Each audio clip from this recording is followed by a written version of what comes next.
असल नाज़रीन कराम, आज दो अहम मसले हैं। वैसे एक ही मसला है। एक जो यह है कि वैसे तो 5 अगस्त का दिन जो है वो अलहाक किया था, एक तरह का गस्ब किया था कश्मीर को भारत ने एक कानून के तहत। तो उसको हम कानूनी तौर पर भारत ने जो जुल्म किया कश्मीरियों को उसके तौर पर मनाते हैं। उसके सिलसिले में हम आखिर में अब्दुल बासित साहब से, जो हमारे सफ़ीर हैं, सफारतकार रहे हैं, बहुत अहम शख्सियत हैं, उनसे गुफ्तगू आपकी कराएंगे। लेकिन सबसे पहले हम आज का जो असल मसला पैदा हुआ है वो की गिरफ्तारी, उनको सज़ा और उनकी नाअहली है। इसके क्या असरात पैदा हो सकते हैं हमारी सियासत पर आने वाले दिनों पर, और किस तरफ जा रहे हैं, इस पर हम गुफ्तगू करेंगे। मैं ज़्यादा इसका तमहीद नहीं बांधता। हमारे साथ लंदन से पी जमीर साहब मौजूद हैं, इस वक्त लंदन में हैं भाई। बहुत एक तो बात बता रहा हूँ, वरिष्ठ जहांगीर जदून साहब हैं जो इस्लामाबाद हाई कोर्ट के एडवोकेट जनरल हैं, और यहाँ स्टूडियो में हमारे मुमताज़ तजिया नगारा दोस्त सलमान आबद साहब मौजूद हैं। सलमान आबद साहब, आपसे शुरू करता हूँ। हम इस पर ज़ाहिर है कि लंबा चौड़ी बहस तो नहीं कर सकते, रोज़ करते रहें। अब आखिर वो दिन आ गया है कि जब ये फ़ैसला होना था और हो गया है। क्या लग रहा है आपको? देखिए, पहली बात तो ये कि ये फ़ैसला गैर मुतवक्को नहीं था, और नज़र आ रहा था कि कुछ लोगों ने ये तय कर लिया है कि साहब को हर सूरत में डिस्क्वालीफाई कराना है, और वो जो लेवल प्लेइंग फील्ड है वो ऐसी देनी है कि वो ख़ुद इंतखाबात में हिस्सा ना ले सकें, शायद इंतखाबी मुहिम भी ना चला सकें, और उनकी पार्टी को भी आज़ादाना बुनियाद पर इंतखाबात में हिस्सा लेने की इजाज़त ना मिल सके। और ये बड़ी अजीब सी बात है। अमूमी तौर पे जदून साहब इसकी तायद करेंगे। हमारे यहाँ कोर्ट का एक रूल रहा है कि अगर किसी जज पे अदम एतमाद किया जाए तो जज अमूमी तौर पे अपने आप को तमाम जजों पे कर दिया गया है। वो मैं वही कह रहा हूँ, तो विड्रॉ कर लेते हैं, अपने आप को उसमें फंसाते नहीं है। लेकिन यहाँ बड़ी दिलचस्प बात यह है कि इस्लामाबाद हाई कोर्ट ने ये केस दोबारा रेफर किया उसी जज के पास जो जज पहले 2 दफ़ा ये फैसला कर चुका था कि ये इनकी जो समाअत है वो मेंटेनेबल है, और उसी को दोबारा ये कहना कि वो मेंटेनेबल है या नहीं है, अजीब सी बात लगती है। और फिर उसी जज को फिर फैसला भी वापस भेजना, फिर एक ही दिन के अंदर यानी चंद घंटों के बाद ही उस केस का फैसला भी है सामने आ जाना, यकीनी तौर पर उसमें उजलत का मुजाहरा है।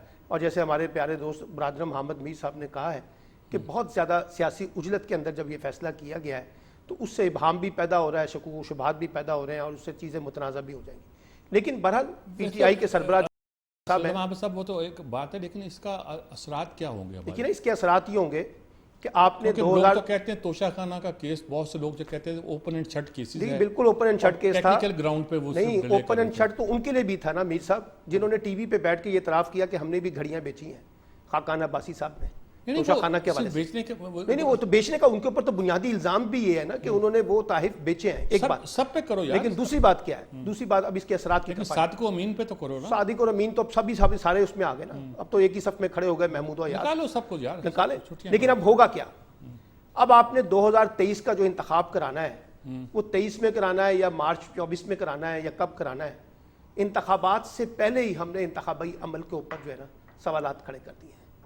ठीक है, और एक जमात को हमने बाहर बिठा दिया है, एक जमात को पाबंदी लग गई है। दोबारा आता हूं आपकी तरफ।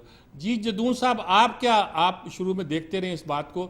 कुछ लोग कहते हैं जी इस्लामाबाद हाई कोर्ट जो है जानबूझकर एक थोक में बेल लेते रहा है, ट्रायल नहीं होने दे रहे थे, एक मुकदमे का नहीं के खिलाफ कोई मुकदमा चल नहीं पाता था। ये एक पॉइंट ऑफ व्यू है, मैं नहीं, चूंकि एक पॉइंट ऑफ व्यू बयान हो गया है इसलिए मैं दूसरा पॉइंट ऑफ व्यू की तरफ इशारा करता हूँ। और बहरहाल इस मुकदमे का फैसला तो होना था, जब भी होता यही फैसला होना था। अब आगे भी कानून का रास्ता खुला हुआ, आप क्या समझते हैं, क्या लग रहा है आपको? देखें, जो मैं थोड़ा सा आपको टाइम लूँगा, जो 2018 वाले हालात थे उसमें जुडिशरी और जो इस्टेब्लिशमेंट थी वो एक पेज पे थी, जो सुप्रीम कोर्ट के जो जजेस थे और नीचे। इस दफ़ा थोड़ा सा मतलब हालात डिफरेंट थे कि जो हम देख रहे हैं अदालतों में, तो कोई वो उनका जो जुडिशरी और इस्टेब्लिशमेंट का किसी जगह पे एक पेज नहीं है। तो ये जो जितने भी पॉलिटिकली होते हैं, देखिए केस में अगर मैं आपको यकीन से बताता हूँ कि केस हर एक के खिलाफ बन सकता है, तो बल्कि हमें तो इस तरह बताया गया था कि हम सांस लेने पे भी केस बना सकते हैं। केस बनाना इशू नहीं होता। बाज़ केस जो सही होते हैं वो भी डैमेज हो जाते हैं एक पॉलिटिकल रीजन की वजह से। पॉलिटिकल इनका जो केस था, अभी इस केस पे मैं सिर्फ फोकस करूँ तो वो केस सही था।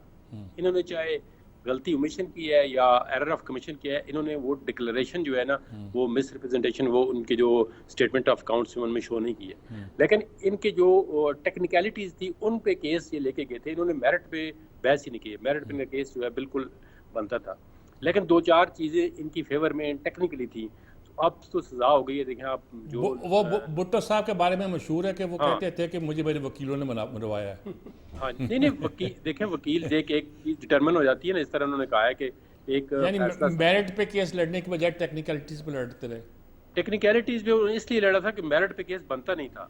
तो अगर मेरिट पे जिस तरह एक देखो ना एक चीज डिटरमिन हो गई कि ये हमने फैसला करवाना है, तो वकील जो मर्जी करते रहे। यही वकील नवाज शरीफ साहब के थे, यही इनके हैं। सजा जो है एक चीजें एक ये फैसले किसी और जगह पे होते हैं, क्या होना है, तो वहाँ पे जब फैसले हो जाते हैं तो फिर वो हर चीज मैनेज हो जाती है। तो अगर बिल्कुल आपको ऑनेस्टली 100% फेयर ओपिनियन दूं ना, तो केस जो सही भी होते हैं ना उनको पोलिटिसाइज कर दिया जाता है, तो फिर सही और गलत की तमीज़ उसी धुंध में ख़त्म हो जाती है। तो फिर ये पोलिटिकल विक्टिमाइजेशन में अब नवाज शरीफ के खिलाफ क्या केस है, ये आपने तनख्वाह नहीं ली है, चले कोई केस और बनाते करप्शन का, तो हम कहते, और फिर इसी जज ने बशीर ने किया जी कि इनके पास करप्शन का कोई चार्ज साबित नहीं हुआ, तो ये है। तो अब फिर वो बशीर इसी केस में, अब मैं आपको एक बात में ऐड कर दूं, ये वाला केस कुछ भी नहीं है। अभी इन पे जो असली केस आएंगे ना, वो अभी तो ये रेस्ट हो गए, ये ट्रायल नहीं चल रहे थे इसमें, जो आपने जिस तरह कहा है बिल्कुल सही है। तो ये इनके पास एक तो वकील बहुत ज़्यादा हैं, टीमें अच्छी हैं, तो ये ट्रायल में अतल वसा कोशिश करते हैं कि जितना डिले हो सके। तो जो असली अभी दो चार और केस है ना, इनके अरेस्ट होने से वो केस उनकी स्पीड तेज़ हो जाएगी, और वो असली जो बाद वाले केस आने वाले हैं इनके लिए, वो इनके लिए ज़्यादा, इसमें तो हो सकता है ये आगे हाई कोर्ट में जाकर या किसी कोर्ट में जाकर ये वाला केस सस्टेन ही ना कर सके। लेकिन इस केस का ये फ़ायदा हुआ है कि जब उनको सज़ा हो गई है ना, तो बाकी केसों में उनकी हाजिरी तेज़ी के साथ होगी, जो भी प्रोसेस होगा कोर्ट का बिल्कुल जल्दी होगा, और बाकी केस जो है वो बहुत जल्दी निपटाए जाएंगे। जिस तरह अल कादर यूनिवर्सिटी है या साइफर वाला केस है या कोई और भी अगर आएगा, तो वो केस इन पे बहुत जल्दी निपटा दिया जाएगा। इनका ये वाला केस हो सकता है केस ठीक था, लेकिन जो आखिर में प्रोसेस ड्राफ्ट किया कोर्ट में या उनको जो उनके डिफेंस स्टक ऑफ किया है, तो फिर उनकी एक पिटीशन हाई कोर्ट में पेंडिंग है, शायद ये आगे जाकर सस्टेन ना कर सके। अलबत्ता मेरिट पे इनका सही केस था, लेकिन हो सकता है टेक्निकलिटीज पे, लेकिन जो दूसरे केस है ना उनको तकवीयत मिल गई है कि ट्रायल उनका दूसरे मुकदमों की राह हमवार होगी। जी जी पीजे मीर साहब, आप बताइए, दूर बैठे क्या सोच रहे हैं? आपकी फजा तो डिफरेंट होगी वहाँ की। तो यहाँ तो यही केस डिस्कस किया गया, कई एमपी से मेरी मुलाकात हुई, members of the House of Lords से भी मुलाकात हुई, तो वो कहते हैं कि बिल्कुल सही, एक ने कहा, पाकिस्तानी था हमारा एमपी, वो कहता है कि वो मीरपुरिया टाइप कहता है कि वो थोड़े मुल्क के अंदर ते प्रोसिक्यूशन भी पता की है, जेड़ा डिफेंस है भी पता है, जज ट्रायल से होता है, थोड़े के अंदर तो है ही है। तब द क्वेश्चन इज कि हमारा रेपुटेशन इस तरह है, तो आज दिलावर साहब जो हैं, दिलावर हमारी हो, आई थिंक ये हिस्ट्री में बड़े एक बहुत इनका एक नाम रोशन होगा as one of the worst decisions what you can get. नहीं, वो टेक्निकलिटीज तो अपनी जगह, लेकिन जैसे दूसरा साहब कह रहे हैं कि वैसे जो मेरिट पे तो केस तो लड़ा ही नहीं इन्होंने। सर मेरिट के आप छोड़े ना, क्यों छोड़े? कितनों ने गाड़ियां ली, कितनों ने क्या नहीं लिया, सबको टांग दें, सबको टांग दें, सबको टांग दें। मैं तो पाकिस्तानी के तौर पर कहता हूं कि जो जिसने मुझे लूटा है सबको टांग दे। बिल्कुल सही कह रहे हैं आप, बिल्कुल सही कह रहे हैं। One law is for the one, आप सिलेक्टिव हो जाते हैं। अब बिल्कुल जदून साहब ने सही बात की है, नवाज शरीफ के साथ आपने क्या किया, सारा वक्त जी करप्ट, उसको आपने अकामे पे निकाल दिया। अच्छा, ये सीजन्स होते हैं हमारे, हंटिंग सीजन्स है, एक जरदारी सीजन था, नवाज शरीफ सीजन है, अब सीजन है, तो ये सीजन है हमारे। तो ये शिकार में जो फंस जाता है। याद रखें, शेर जब अकेला होता है ना, तो हाइनास होते हैं ना जंगल में, आप ये हिस्ट्री चैनल्स देखें तो उसके अंदर सारे हाइना शेर को मार देते हैं। जब अकेले होते हैं और शेर के साथ होते हैं, कोई बंदा नजर नहीं आता। तो ये हमारा एक जंगल का दस्तूर है, एक इंसानियत का दस्तूर है, हम इसको फॉलो करते हैं बिकॉज। और आज आप देखें ग्लोटिंग कितनी हो रही है, तो देखो ये क्या था क्या नहीं था, पहले आपने नवाज शरीफ के साथ ये किया, आज वही जैसे का सीजन, आज आप के साथ ये करें, तो ये चीज देखो मीर साहब, ये तो राइटिंग ऑन द वॉल था कि यही होने वाला है। अब जैसे कि जदून साहब कह रहे हैं कि अभी और केस हैं, 9 मई का है, साइफर का है, दूसरे केसेस हैं, उनकी राह हमवार होगी। यानी कि असल मसला ये नहीं है कि ये केस, असल मसला कि जो केस यानी जो एक पर्दा पड़ा होता वो उठ गया है। मीर साहब, मेरे 2 जजेस हैं इस वक्त, जो कि मैं नाम नहीं लूंगा उनके, उन्होंने क्लियरली सुप्रीम कोर्ट के दोनों ने मुझे, यार व्हाट कैन वी डू? मैं कह यार यू आर द जजेस, वी कांट डू एनीथिंग। ये बेचारे को उन्होंने फंसा दिया, that's it, period, end of the story. अब इतनी बड़ी जगह से अगर कोई बात करे, हाई कोर्ट के जज इस तरह बात कर रहे हैं, आपके निचले जजेस ये बात कर रहे हैं, तो योर सिस्टम टोटली फ्रेगमेंटेड। आपने इसकी फ्रेगमेंटेशन कर दी है, और इसके अभी नहीं है, अभी आप छोड़ दें, इसके जो रिजल्ट्स होंगे ना, आफ्टर इफेक्ट्स, ये आपको 3-4 साल में मिलेंगे, और ये मिलते रहेंगे। ठीक बात है, ठीक है। मैं दोबारा आता हूँ आपकी तरफ, एक वक्फा लेते हैं, वक्फे के बाद मैं दोबारा आपसे गुफ्तगू करता हूँ, और इस सेगमेंट में मैं कोशिश करूँगा कि बात को कंक्लूड किया जाए, कि जैसा कि मैंने कहा कि आज कश्मीर डे भी है, उस पर भी हमने गुफ्तगू करनी है। एक वक्फे के बाद हाजिर होते हैं।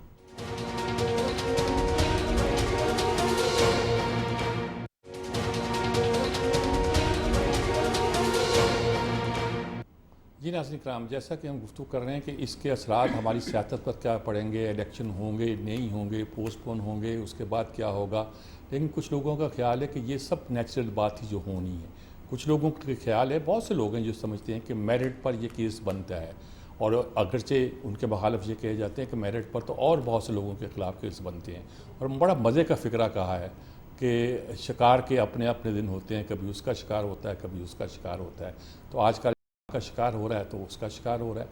ये बात, सब बातें ठीक हैं, हम कब तक इन धंधों में उलझे रहेंगे और रास्ता तलाश नहीं कर पाएंगे? कब तक हम समझेंगे कि ये जो काम हो रहा है ये कानून के मुताबिक हो रहा है, इंसाफ के तकाज़ों के मुताबिक हो रहा है? क्यों सलमान आबद साहब क्या क्या कहते हैं? देखिए, बात यह है मीर साहब कि जब तक हम आइन, कानून, सियासत और जमहूरी असूलों को पसे पुश्त रख के अपनी मर्जी, अपनी मंशा, अपनी ताकत की बुनियाद पे हुक्मरानी के सियासी निज़ाम का दरबार सजाते रहेंगे, यही खेल खेला जाएगा। भट्टो साहब से शुरू हो जाए तक आ जाए, आपको इसी तरह की कहानियां नजर आती हैं। मजा क्या है? वजह यह है कि ना हमने आइन को बालादस्त किया, ना कानून को बालादस्त किया, ना जमहूरियत को बालादस्त किया। हमने अपनी मर्जी और मंशा के मुताबिक अपनी हमायत और मुखालफत के दरमियान जब सियासी निज़ाम तश्कील दिए हैं, उनको भी हमने सही तरीके से चलने नहीं दिया, उनको भी हमने कमज़ोर बुनियादों पे खड़ा कर दिया। तो मुझे बताइए ना, कैसे एक मुस्तहकम सियासी निज़ाम सामने आ सकेगा? अभी आप देख लीजिए, पार्लियामेंट में जिस तरीके से कानून साजी की गई है, 10-10 लोगों को बिठा के पार्लियामेंट में कानून साजी की जा रही है, और वो जो डेमोक्रेटिक स्पेस है, सलमान वो साहब, खुद डेमोक्रेटिक फोर्सेज ही अपने आप से इसको सियासत को देख रहे हैं, मैं भी देख रहा हूँ, करें क्या हम लोग? सर, करें ये कि इनसे जान छुड़ाते हैं तो एक ऐसा हाइब्रिड निज़ाम आ जाता है कि जो हमें कबूल नहीं होता, तो कहाँ जाए हम? सर देखिए, बात यह है पाकिस्तान का गरीब आदमी कहाँ जाए? सर गरीब आदमी के तो इस वक्त ताकत की लड़ाई में कहीं उसका जिक्र तक नहीं है, उसको छोड़ें। अभी ये बुनियादी बात तय कर लें कि रियासत के निज़ाम को कैसे चलाना है। इस तरह चलाना है जैसे अब चलाया जा रहा है, या उस तरह चलाना है जैसे जदीद रियासतें चलती हैं, ये तय करना है ना आपने। अब आपकी इस्टेब्लिशमेंट बैठ जाए, आपकी पॉलिटिकल फोर्सेस बैठ जाए, गवर्नमेंट अपोजिशन बैठ जाए, आपकी जुडिशरी बैठ जाए, आपकी ब्यूरोक्रेसी बैठ जाए, अगर ये तय करना नहीं चाहते और इस मुल्क को एक रूलिंग एलीट का मुल्क बना के आगे चलना चाहते हैं, ताकतवर तबके की हुक्मरानी की बुनियाद पे आगे चलना चाहते हैं, तो पाकिस्तान एक बिनाना रिपब्लिक के तौर पर मशहूर रहेगा और चलता रहेगा। इसी तरह से चलेगा, कमजोर बुनियादों पे चलेगा, कभी ऊपर कभी नीचे, कभी किसी को ले आएंगे कभी किसी को ले आएंगे। इससे आप कोई डेमोक्रेटिक और पॉलिटिकल सिस्टम और एक मजबूत रियासत के तस्वर को सामने नहीं ला सकते। अब जिनके पास फैसला है, जिनके पास ताकत है, उन्होंने ही फैसला करना है ना। मीर साहब, आप और मैं तो सिर्फ बातें कर सकते हैं ना, हम तो सजेस्ट ही कर सकते हैं कि भाई ये चीज होनी चाहिए, इसके अलावा हमारे पास क्या ऑप्शन है? आप और मैं भी इशारे ही कर रहे हैं ना, जिनके पास ताकत है उन्होंने फैसला करना है, उन्हीं के पास। जदून साहब क्या करें? हम समझ नहीं आता। अगर डेमोक्रेसी के बिल्कुल सख्त नाम्स के अंदर रहकर हम बात करते हैं तो बहुत सी बातें ऐसी हैं कि जो हमारे हाथ से निकलती जा रही हैं, फिसलती जा रही हैं। कहीं मईशत फिसलती है, कहीं सलामती फिसलती है, कहीं गरीब आदमी का जीना दोबर हो जाता है, कुछ समझ नहीं आता। उसके हट के बात करते हैं तो पाकिस्तान की सलामती वैसे ख़तरे में। कोई रास्ता नज़र आता है आपको? आप एक कानूनदान भी हैं और इस मसले को आप बहुत करीब से समझते हैं, इसको आप सिर्फ एक मरकज़ी नुक्ता समझ के आप बात अगर करना चाहें तो क्या आप सजेस्ट करेंगे? हम क्या करें, कहाँ जाएं? देखें, जो आप दोनों ने बातें की हैं वो बड़ी ठीक बातें हैं, लेकिन अब कहते हैं बिल्ली के गले में घंटी कौन बांधेगा। असल चीज़ सबको पता है, आपको भी पता है, आपने कहा हाइब्रिड रजीम है, सब दुनिया को पता है। तो जब तक ये जितनी पॉलिटिकल पार्टियां हैं और पॉलिटिक्स से बाहर नहीं आएंगी, तो आपस में इनका कोई डायलॉग नहीं होगा, जी इस काम को छोड़ें। ये देखें, जो भी हाइब्रिड रजीम होता है उसको कोई कंधा देता है तो जाके चलता है, हाइब्रिड रजीम को कंधा कोई नहीं देगा तो वो तो नहीं चल सकता। ठीक बात। वो पॉलिटिकल पार्टी जितनी है, एक पीछे हटती है दूसरा कंधा। अब आप में आपको अभी अगर आप कहते हैं ना अगर अब भी इसको एस्टेब्लिशमेंट इशारा करे हमको तो ये 1 मिनट ना लगाए और उनके पास पहुंच जाए। अब ये बात ये ना इस तरह सोसाइटी सस्टेन नहीं कर सकती। आपकी इकोनॉमी क्या है, आप इंडिया को देखें, वहाँ पे $600 बिलियन की रिजर्व है, आपके पास कहाँ पे पहुंचे हुए 2-3 बिलियन मांगे तांगे उधार। तो आपके जो इंस्टीट्यूशन है वो कोलैप्स कर चुके हैं, कोई इंस्टीट्यूशन वर्क नहीं कर रहा। उसकी वजह ये है कि इंस्टीट्यूशन के पास स्ट्रेंथ ही नहीं है, इंस्टीट्यूशन के अंदर जो लोग काम कर रहे हैं उनकी कैपेसिटी नहीं है, कैपेसिटी किसी और इदारे के पास है। वो सारे इदारों के अंदर उनकी इंटरफेरेंस है, वो किसी को काम करने नहीं देते। वो कहते हैं जो हम काम कर रहे हैं वो ठीक कर रहे हैं, बाकी किसी के पास ना पॉलिटिशियन के पास कैपेसिटी है ना सिविल ब्यूरोक्रेसी के पास। मैं आपको ऑनेस्टली कह रहा हूँ कि ब्यूरोक्रेसी भी जो है ना, अगर आप कोई अपना पॉलिटिशियन कहता है काम करो, वो कभी नहीं करेंगे। अंदर से एक इशारा आता है, वो 1 मिनट में काम कर देते हैं। ठीक ये चक्कर है। असली जो पावर का आपका जो पावर पॉइंट है ना वो किसी और जगह पे है, वो कॉन्स्टिट्यूशनल या लॉ के अंदर नहीं है। अब आपने बताया CRPC के अंदर पावर सारी या जो इदारा है वो पुलिस है, हर जगह पे पुलिस और FIA है, लेकिन उसके बैक एंड पे मुझे आप एक सियासतदान को बैक एंड की सपोर्ट के बगैर अरेस्ट करके बता दें, कोई पुलिस वाला जाके अरेस्ट कर ले, मैं पूछूंगा। आज भी जो अरेस्ट हुई है या पहले भी हुई है, नहीं कर सकते, उनकी कैपेसिटी नहीं है, क्योंकि वो अपनी कैपेसिटी पे चल ही नहीं रही, उनको इतना कमजोर कर जब अपनी कैपेसिटी पे गिरफ्तार करना चाहा था तो ऐसी रेजिस्टेंस हुई थी कि दुनिया ने देखा।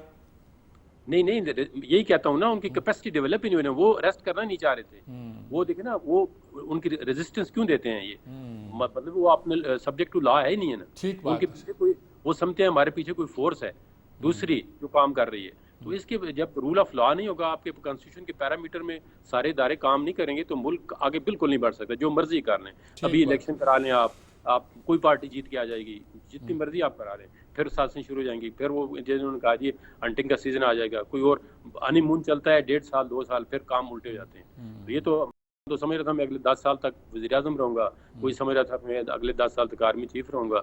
तो ये बस देखें, जब काम उल्टे होते हैं तो वही पुलिस वाला आपको शूट मारता है, वही आपको गर्दम्बे मार के अंदर कर देता है। ठीक बात जी। पीजे मीर साहब क्या करेंगे, कंक्लूड कैसे करेंगे बहस को? उसको कोई हम रहनुमाई करें ना, आप हमें ड्राइव वराए नहीं, आपकी रहनुमाई करें आप। देखिए, मैंने प्राइम मिनिस्टर हाउस में को कहा था कि देख मिल के चल, तो उसका बड़ा जवाब था, उसने कहा तुझे पता है जब मैं बाहर था तो मैं माफिया करता था, जब मैं अंदर आया हूँ यहाँ तो और बड़ा माफिया है। तो ये जो हम बात कर रहे हैं, is right. The question is कि हमारे पास जो लोग हम जो लगाते हैं वो not for the right people for the right job, we put in wrong people for the right job. और यही वजह है कि हमारी डिलीवरेंस नहीं होती है, और डिलीवरेंस जब नहीं होती है फिर हम कमीशंस लगा देते हैं। जब हम GIT बैठाते हैं, कुछ बैठाते हैं, जिस डिपार्टमेंट का मसला होता है वो एक अननोन बंदा आके उसको इन्वेस्टिगेट कर रहा होता है। That is your biggest failure again. तो जब कमीशंस बननी शुरू हो जाती हैं, which means कि जिस तरह जदून साहब बात करें, we are on a total ground of failure. अब इसको हम एक ही तरीके से ठीक कर सकते हैं। देखें, हमें पुरुमीद रहना चाहिए, कुछ भी हो जाए, नेगेटिविटी पूरी दुनिया में होती है, प्रॉब्लम्स पूरी दुनिया में, लेकिन आप इसको इम्प्रोवाइज करें। नंबर 1, लोगों की तनख्वाहें बढ़ाएं ताकि आपकी करप्शन खत्म हो। एक दूसरा, जब आप देखते हैं कि ये आपने मेरिट आपने कर दिया, फिर उसके बाद get right people for the right job. अब आपने कई लोग लगाए हैं, मैं अभी आपको एक बड़ा जबरदस्त मिसाल देता हूँ। $1 मिलियन multi-million बिजनेस पाकिस्तान में इस वक्त कहां से आ रहा है आपको? क्रिकेट से। $1 मिलियन है। अगर ये जो अभी बात हो रही है ना, हम खेलें ना खेलें, अगर हम नहीं जाएंगे तो $77 मिलियन का हमें इमीडिएटली नुकसान होगा। सो either you take that 77 or stay in your ego. 1. हम क्या करते हैं? Wrong people for the wrong job. अब आपने एक कमेटी बनाई है प्राइम मिनिस्टर ने, तो यार आपने उन लोगों को डाला कमेटी के अंदर, मैनेजमेंट कमेटी के अंदर, जिनको कख नहीं पता क्रिकेट का, कख नहीं पता, और आपने उनको कहा कि $multi-million तुमको ये बात करो। खुदा के लिए यही चीज हम सेक्रेटरीज के करते हैं, एक सेक्रेटरी एग्रीकल्चर, दूसरा सेक्रेटरी फाइनेंस, दूसरा ये और कहीं तो हम टिकने नहीं देते सेक्रेटरीज को। क्यों? क्योंकि वो मेरा काम नहीं करता। पुलिस काम क्यों नहीं करती? क्योंकि आपने उसको पर्सनलाइज कर दिया है, पोलिटिसाइज कर दिया है, FIA को आपने पोलिटिसाइज कर दिया है। ये जब खुद मेरिट पे अपने काम करेंगे, आई प्रॉमिस यू हमारा पूरा मुल्क ठीक हो जाएगा। ठीक बात मीर साहब, सब ने बातें बड़ी ऑथेंटिक बातें की, दुरुस्त बातें की हैं। हमारे मुल्क में इस्लाह की ज़रूरत है। बहुत से प्रॉब्लम है जो हल नहीं हो रहे, बहुत से प्रॉब्लम है जो हमें नज़र आ रहे हैं, बहुत से प्रॉब्लम है जिनसे हम आगाह हैं, लेकिन शायद हम करना नहीं चाहते, या शायद हम पर एक एलीट का दबाव है, या शायद हम पर उन लोगों का दबाव है जिनके वेस्टेड इंटरेस्ट हम सब पर हावी हैं। गरीब आदमी को तो कोई पूछता नहीं है। हम अगर वोट भी देते हैं तो वोट देने के बाद हमारी कोई हैसियत नहीं रहती, और जो वोट लेके जाता है उसकी कोई हैसियत है कि नहीं, या वो अपने कामों पे लग जाता है, इसका मुझे पता नहीं है। और वो ग्रुप जो इस मुल्क में ताकत रखते हैं वो क्यों अब इस तरफ नहीं आते? क्या उनको भी हमने और कामों पे लगा रखा है? खुदा करे पाकिस्तान के लिए कोई रास्ता निकल आए, हमें आगे बढ़ने की पोजीशन में आए, हमें कोई रास्ता दिखाई दे और वो मसाइल जो वक्त पैदा हुए हैं उनका हल ढूंढ सके। इसी के साथ मैं इससे पहले कि इजाज़त लूँ, मैं इसके बाद आपको जैसा कि याद दहानी करा चुका हूँ, कश्मीर डे था, और आज कश्मीर डे के हवाले से हमने अब्दुल बासित साहब का, जो हमारे सफ़ारत कर रहे हैं, उनका एक इंटरव्यू मैंने अभी लिया है, वो इंटरव्यू आपको सुनाएंगे, ताकि उस दिन के हवाले से इस दिन की अहमियत जो है वो एक परमानेंट हैसियत जो चीज़ है वो हम आर्जी नवीयत के मामला में नज़रअंदाज कर देते हैं, वो नज़रअंदाज ना करें। इसके साथ एक वक्फा लेते हैं, वक्फे के बाद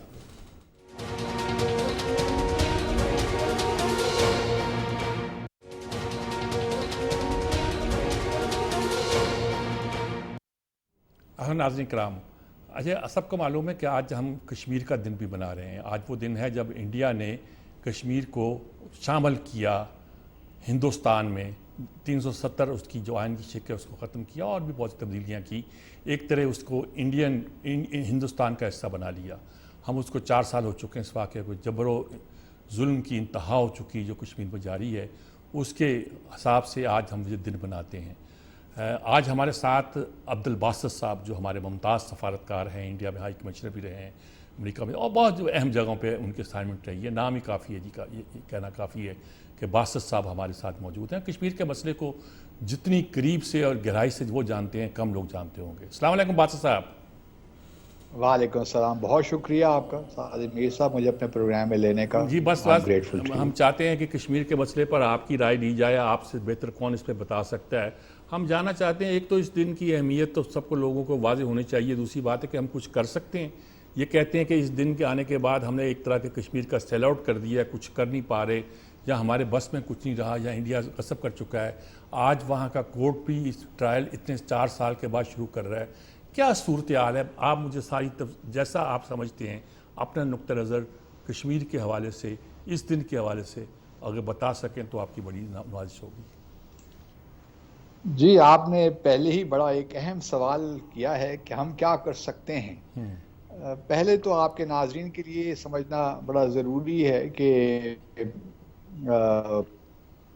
जो ये भारत ने इक़दाम 5 अगस्त 2019 को लिया था, हम सब जानते हैं कि ये गैर आइनी था, बल्कि इंडियन कॉन्स्टिट्यूशन के अपने ख़िलाफ़ था। जो आर्टिकल 373 है, 373 उसमें बड़ा वाज़ेह तौर पे लिखा हुआ है कि जब तक आज़ाद मकबूजा जम्मू और कश्मीर की जो कॉन्स्टिट्यूंट असम्बली है वो स्पेशल स्टेटस ख़त्म करने के लिए रिकमेंड नहीं करेगी, तो दिल्ली को यह हक हासिल नहीं है कि वो 370 को एब्रोगेट करे या इसको इनॉपरेट करे। फिर इंटरेस्टिंग बात यह है मीर साहब कि भारत की सुप्रीम कोर्ट ने 4 अप्रैल 2018 को एक जजमेंट दी, और उसमें यही कहा गया कि जो 370 है ये एक परमानेंट है, और जो मकबूजा जम्मू और कश्मीर का स्पेशल स्टेटस है उसको ना तब्दील किया जा सकता है, ना आर्टिकल 370 को कॉन्स्टिट्यूशन से निकाला जा सकता है। ये भारत के सुप्रीम कोर्ट की अपनी रूलिंग है।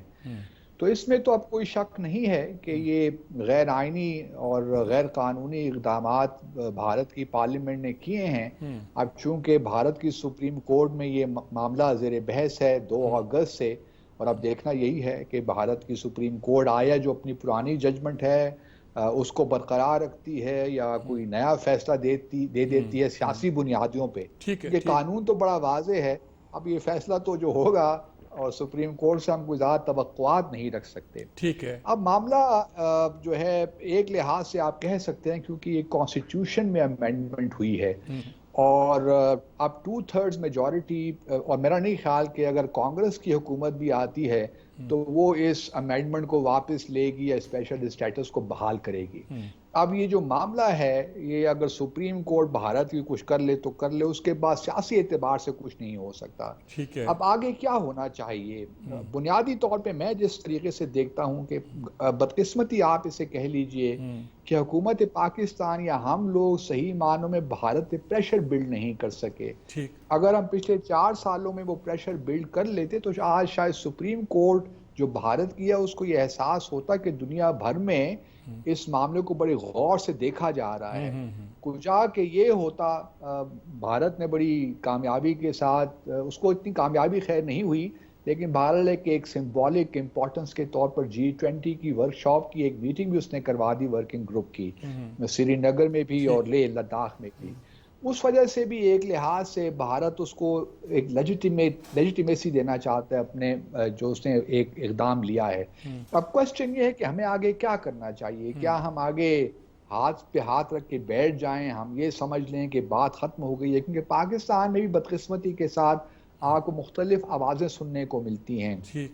5 अगस्त 2019 के बाद हमने एक असूली पोजीशन ली, हमने अपने सफारती ताल्लुकात को डाउनग्रेड किया, हमने जो तिजारती हमारे ताल्लुकात थे वो हमने ख़त्म किए, और इसके अलावा 3-4 माह के लिए हमने अपनी एयर स्पेस भी बंद किया, so on and so fourth. अब कुछ लोगों का पाकिस्तान में ख्याल है कि जी अब ये हो गया है तो अब मुज़ाकरात तो कम से कम भारत के साथ शुरू कर देने चाहिए, जो हमने डाउनग्रेड किए थे हमें अपना हाई कमीशन भी भिजवा देना चाहिए, ताकि बल्कि हमारे वज़ीर-ए-आज़म ने 2 रोज़ पहले ये कहा कि हम तो बातचीत के लिए तैयार हैं।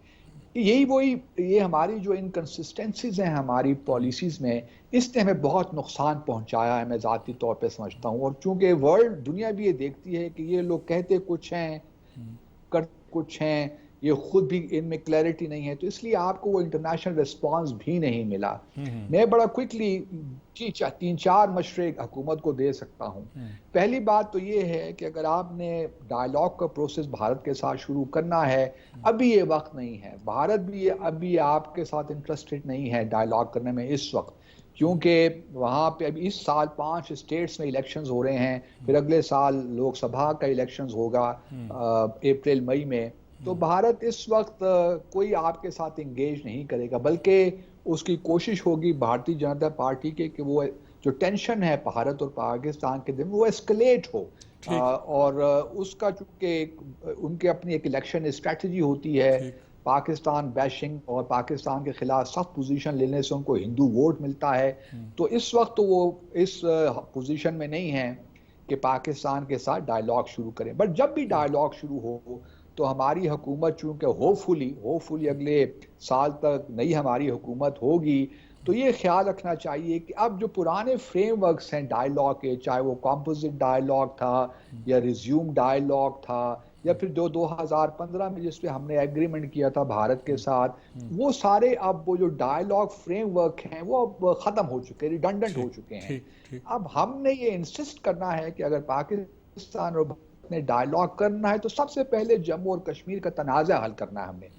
हमने सबसे पहले इससे बात करनी है, कुजा कि हम दूसरी चीज़ों पे बात करना शुरू कर दें। तो पहला तो मेरा मशवरा यही है। दूसरी बात जो मैं पिछले कई सालों से कह रहा हूँ कि पाकिस्तान को एक फोकल पॉइंट की ज़रूरत है जम्मू और कश्मीर पे, जिससे हमने अफगानिस्तान पे एक स्पेशल एनवॉय मुकर्रर किया हुआ है, हमें चाहिए कि हम कश्मीर पे भी एक एनवॉय मुकर्रर करें, ताकि जितनी भी इंटरनल और एक्सटर्नल डायमेंशंस हैं जम्मू और कश्मीर की, एक मजबूत तरीके से हम अपनी स्ट्रैटेजी बनाएं किस तरह हमने भारत पे इंटरनल और एक्सटर्नल प्रेशर बिल्ड करना है। ये बहुत अहम बात है, क्योंकि अभी हमारे पास कोई फोकल पॉइंट हमारे पास नहीं है। इसी तरह तीसरा मेरी जो तजवीज़ होगी वो ये होगी कि जो आज़ाद जम्मू और कश्मीर का 1974 का कॉन्स्टिट्यूशन है, इंटरम कॉन्स्टिट्यूशन, उसका आर्टिकल 2 को हमें थोड़ा सा अमेंड करना पड़ेगा आज़ाद जम्मू और कश्मीर की असेंबली को। उसकी जुरिस्डिक्शन आज़ाद जम्मू और कश्मीर से बढ़ा के मकबूजा जम्मू और कश्मीर को भी शामिल करना पड़ेगा, ताकि आज़ाद जम्मू और कश्मीर मकबूजा जम्मू और कश्मीर के लोगों के बिहाफ पे बात करने के हवाले से आईनी तौर पे हमने उसको मजबूत करना है। और चौथी मेरी जो तजवीज़ होगी वो ये होगी कि उसी कॉन्स्टिट्यूशन के जो 1974 का इंटरिम कॉन्स्टिट्यूशन है आज़ाद जम्मू और कश्मीर का, उसमें आर्टिकल 11 के तहत आज़ाद जम्मू और कश्मीर की हुकूमत एक प्लेबिसिट एडवाइज़र मुकर्रर कर सकती है, जो कि पहले भी हुआ है। 1990 में मुमताज़ हसन राठौर साहब की हुकूमत थी तो कुछ देर के लिए हमने प्लेबिसिट एडवाइज़र मुकर्रर किया था, तो वो दोबारा करना चाहिए। और उसकी बड़ी अहमियत इस वजह से है कि आर्टिकल 35A को भी ख़त्म कर दिया गया है, जिसका मतलब ये है कि अब मकबूजा जम्मू और कश्मीर की जो डेमोग्राफी है, जो आबादी का तनासुर है, बड़ी तेज़ी से तब्दील होगा। आप जानते हैं कि तकरीबन 4 मिलियन के करीब भारतीय बाशिंदों को डोमिसाइल सर्टिफिकेट्स इशू हो चुके हैं। तो अगर हमने प्लेबिसिट एक लिहाज से अभी से हमें अपना एक डेटा इकट्ठा कर लेना शुरू कर देना चाहिए कश्मीरियों का, तो जो प्लेबिसिट एडवाइज़र जिसको हम नॉमिनेट करेंगे, ये अपॉइंट करेगा, बुनियादी तौर पे जहां वो एक लिहाज से प्लेबिसिट की तैयारी शुरू कर देगा और ऑनलाइन वोटर लिस्ट बनाना शुरू कर देगा, ताकि कल कलाम को अगर प्लेबिसिट होता भी है तो हमें मालूम हो कि कौन लोग हैं जो इस प्लेबिसिट में वोट दे सकते हैं। तो ये मेरी 4 तजावीज़ हैं। बिल्कुल ठीक है, हुकूमत माशाल्लाह आपने बहुत प्रिसाइजली सारी बात, सारी गुफ्तगू को खुलासा बयान कर दिया। मसले का हल कैसे कर सकते हैं, हम क्या कर सकते हैं, क्या हुआ है और हम क्या कर सकते हैं। बहुत बहुत शुक्रिया आपका। इसी के साथ मैं इजाज़त चाहूँगा। अल्लाह हाफ़िज़।